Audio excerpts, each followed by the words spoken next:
इसके बाद जो है, जो सबसे मेन है आपका सेल बिल। अब सेल बिल पे आप क्लिक करोगे और ये बिलिंग करने के लिए, उसके बाद आपको एंटर करना है।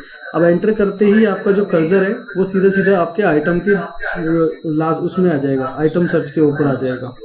उसके बाद आपको एंटर करना है और आइटम सर्च करना है कि मुझे कौन सा आइटम सेल करना है अपने कस्टमर को, ठीक है। उसके बाद जैसे आइटम सर्च करोगे, आइटम जैसे मेरे पे 2 ही अवेलेबल है तो मैंने इसको सर्च कर लिया। उसके बाद आप इस पे एंटर करेंगे और यहाँ पे जैसे ही आप एंटर करेंगे तो फिर आपको बैच सिलेक्ट करना है कि कौन सा बैच आपको सेल करना है, क्योंकि एक आइटम के ही आपके पास 2-2, 4-4 बैच होते हैं। तो कस्टमर को कौन सा बैच आप दे रहे हो, कौन सा जो है पत्ता आप दे रहे हो, उसी को सेलेक्ट करोगे आप, जो भी उसका बैच है। इसके बाद एंटर करेंगे। एंटर करने के बाद अब ये जो है आपका टैब का भी काम करता है और क्वांटिटी का भी काम करता है। अब जैसे ये जो आइटम है हमारे पास, इसमें कोई और टैब और स्ट्रिप का केस नहीं है, ये सिंपल हमारा आइटम है जो कि ml में है।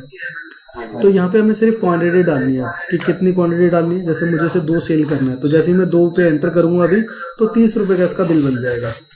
ये देखिए, इसका बिल जो बन रहा है 30 रुपए का बन रहा है।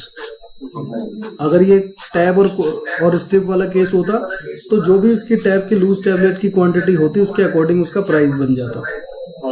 अब इसमें भी जो है ऐसे ही कंटिन्यूसली आपको पहला आइटम देना है, फिर दूसरा आइटम देना है, ऐसे ही जैसे हमने परचेज में किया, कौन सा बैच देना है और कितनी क्वांटिटी सेल करनी है आपको। और फिर उसके बाद सेम प्रोसेस इसके अंदर भी वही है कि आप कंट्रोल W से इसको सेव करेंगे। तो जैसे ही मैं कंट्रोल W कर रहा हूँ तो इसमें आपका जो है ये पेशेंट और डॉक्टर की डिटेल पे पहुंच गया है। तो अब यहाँ पे आप अपने पेशेंट का मोबाइल नंबर डालेंगे। जैसे मैं पेशेंट का मोबाइल नंबर यहाँ पे मेंशन कर रहा हूँ, तो अब अगर ये पेशेंट मेरे पास पहले से सेव होता तो ये ऑप्शन मेरे पास नहीं आता, ठीक है। तो अब ये ऑप्शन आ रहा है कि ये जो आपने मोबाइल नंबर डाला है ये पेशेंट आपका नया है, इसकी डिटेल को फीड करना चाहते हो अपने सॉफ्टवेयर में, रिकॉर्ड रखना चाहते हो उसका, तो आप यस कर दोगे। फिर यस करने के बाद फिर आपको यहाँ पे इनका नाम डालना है। तो मैंने यहाँ पे नाम डाल दिया। उसके बाद फिर आप यहाँ पे इसका एड्रेस डाल दोगे। अब एड्रेस डालने के लिए भी यहाँ पे आपके पास 3 लाइन है और उसके बाद नीचे कुछ एडिशनल डिटेल्स है। अगर आपको पेशेंट बताता है तो डाल सकते हैं, नहीं तो एडिशनल है, आप इसको खाली भी छोड़ सकते हैं।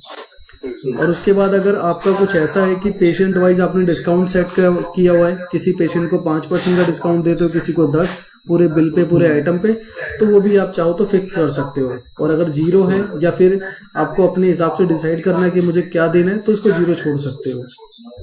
और अगर फिक्स है तो ही आप डालना। उसके बाद एंटर करके कैश पे ही आपको एंटर करना है। अब ये पेशेंट आपका सेव हो गया। अब इसी तरीके से डॉक्टर भी आप सेव कर सकते हैं। डॉक्टर का जो भी मोबाइल नंबर है, मोबाइल नंबर आप डालेंगे और उसके बाद इसको यस करेंगे। और यस करने के बाद डॉक्टर का नाम आप डाल देंगे। जैसे मैंने डाल दिया डॉक्टर साहिल। और यहाँ पे एड्रेस, डॉक्टर के लिए भी 3 लाइन है एड्रेस का। और जो भी इनका रजिस्ट्रेशन नंबर है, रजिस्ट्रेशन नंबर डालेंगे। और यहाँ पे फ़ोन नंबर है, इनके क्लिनिक का नंबर होता है, जो भी इनके क्लिनिक का नंबर है वो आप मेंशन कर देंगे। और फिर उसके बाद अगर आपका कोई ऐसा टाई अप है कि ये डॉक्टर आपको जो पेशेंट रेफर करता है उसका आप कुछ कमीशन देते हैं, तो इनका कमीशन भी आप डिसाइड कर सकते हैं कितना कमीशन देते हैं आप। फिर क्या है कि सॉफ्टवेयर आपको एक अलग से रिपोर्ट दे देगा कि इस डॉक्टर की कितना जो है कमीशन बन रहा है और कितना आपको पे करना है। और जो भी स्पेशलिटी है इसकी, क्योंकि बहुत सारे डॉक्टर होते हैं स्किन के, डेंटल्स के, तो वो डाल सकते हो। और क्वालिफिकेशन में जो भी इनकी क्वालिफिकेशन है वो डाल सकते हो। ये इतना कंपलसरी नहीं है, ठीक है। आप चाहो तो इसे खाली भी छोड़ सकते हो, जैसे मैंने इसको खाली छोड़ दिया। उसके बाद एंटर करके आप इसको सेव कर दोगे, ठीक है। उसके बाद आप एंटर करेंगे तो यहाँ पे अब देखिए आपके पास ऑप्शन आ गया बिल डिस्काउंट का। तो अगर आप चाहते हैं कि इस पेशेंट को मैं 5%, 10% जो भी डिस्काउंट देना चाहते हैं तो दे सकते हैं आप इस तरीके से। नहीं तो 0 है तो 0 पे ही एंटर कर सकते हैं। अब देखिए मैंने इनको 10% का डिस्काउंट दे दिया, एंटर किया मैंने 10% डाल के। अब ये मेरे को सेव का ऑप्शन आ गया, तो यहाँ मैं फिर से एंटर कर दूंगा, फिर से एंटर करूंगा। और उसके बाद अगर आपका प्रिंटर लगा होगा तो आपका एंटर करते ही प्रिंट आउट हो जाएगा। और यदि आपको देखना है यहाँ पे तो F का बटन प्रेस कर सकते हैं, ओनली F। अब जो आपने F का बटन प्रेस किया तो देखिए ये आपका आइटम है, ये बैच है इसका, ये एक्सपायरी, इतनी क्वांटिटी आपने सेल करी है, MRP इसकी ये है। डिस्काउंट आइटम का अगर दिया होता तो यहाँ पे आएगा। और फिर अगर नहीं दिया तो नीचे जो आपने फ्लैट डिस्काउंट दिया है उसके ऊपर ये है डिस्काउंट। 10% आपने डाला है बिल का, 11 रुपये 40 पैसे का इनका डिस्काउंट हो गया। और जो भी टैक्स से रिलेटेड और यहाँ पे इसका ग्रैंड टोटल बन गया है। ठीक है। तो इस तरीके से इनका बिल आ गया। उसके बाद यहाँ पे मैं स्केप करके होम पेज पे आ जाता हूँ। अगर बिल के साथ भी आपका ऐसा ही केस रहता है कि उसको मॉडिफाई करना पड़ा या डिलीट करना पड़ा तो कैसे करेंगे, तो यहाँ पे नीचे ऑप्शन आता है मॉडिफाई सेल बिल। उसके बाद आप यहाँ पे अगर डेट याद है तो आप डेट डाल सकते हैं, नहीं तो यहाँ पे ऑल टाइम कर सकते हैं और उसके बाद एंटर।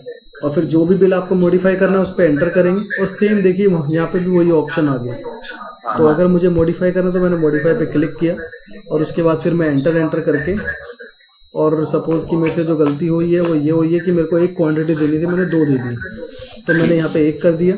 और उसके बाद मैं लास्ट में आके जो मेरी लाइन ब्लैक है लास्ट में, अब यहाँ पे सेव के बटन पे क्लिक करके मैं इसको सेव करता हूँ। और डिस्काउंट भी मैंने 10% मेंशन कर दिया, पर मुझे इसमें डिस्काउंट नहीं देना था तो मैंने इसको 0 कर दिया। और 0 करने के बाद अब इसका जो बिल है वो बिल अपडेट हो गया। अब इसकी क्वांटिटी यहाँ पे 1 हो गई और जो डिस्काउंट आ रहा था डिस्काउंट यहाँ पे हट गया क्योंकि मैंने हटा दिया डिस्काउंट। 99 रुपीज का इसका बिल बन गया। तो इस तरीके से इसको मॉडिफाई भी कर सकते हैं। और अगर डिलीट करना पड़ा तो एंटर करके यहाँ पे चौथा ऑप्शन आता है डिलीट का। इस तरीके से आप इसको यस करेंगे तो बिल आपका डिलीट हो गया। यानी कि जो भी आपने इसके अंदर आइटम सेल किया था वो सारा का सारा आइटम अब आपका वापस ऑटोमेटिक शिफ्ट हो गया।